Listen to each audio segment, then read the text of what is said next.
Baik saudara, kita awal informasi hari ini. Nur Aisyah, seorang janda almarhum perwira polisi, kini sedang mencari keadilan. Merasa menjadi korban dugaan penipuan warga Batang ini bertekad memperjuangkan kasus yang merugikannya hingga ratusan juta rupiah. Nur Aisyah, seorang janda perwira polisi, mendatangi Polres Pemalang.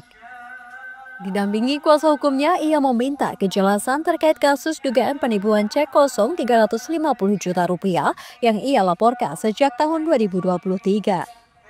Namun yang menjadi tersangka sekarang hanya perantara, sedangkan pelaku utama yang menyuruh dan mengeluarkan cek justru belum ditetapkan sebagai tersangka.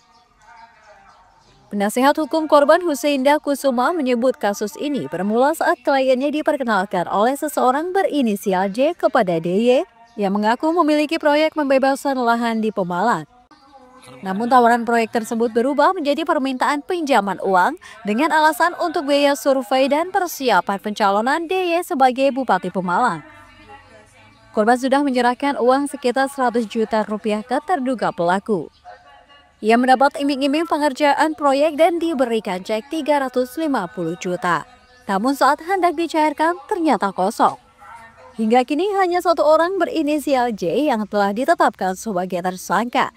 Sedangkan DY yang diduga memiliki peran lebih besar belum diproses secara hukum.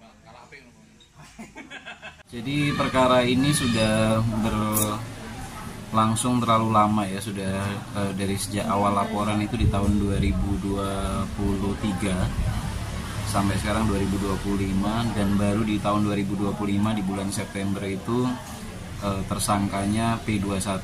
Jadi sudah ada satu tersangka yang P21, tetapi tersangka yang sudah P21 itu baru satu orang, dan itu pun bukan tersangka pelaku utama. Jadi itu adalah perantara ya. Jadi saya merasa dipermainkan, kesini katanya jaksa, kesini kata penyidik, seperti itu. Saya hanya minta keadilan seadil-adilnya untuk kasus saya ini.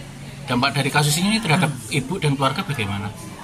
Kalau saya, untuk dampak saya sendiri sangat besar Pak, karena dari awal kasus itu almarhum suami datang ke tempatnya DY itu untuk menagih itu sampai diusir sama satpam. Akibat kejadian ini, Nur Aisyah mengaku terpukul dan kecewa. Ia berharap penegak hukum dapat bertindak adil sesuai ketentuan hukum yang berlaku tanpa pandang bulu. Hingga saat ini pihak Polres Pemalang belum memberikan keterangan resmi terkait perkembangan penanganan kasus ini. Ari Himawan, Kompas TV, Pemalang.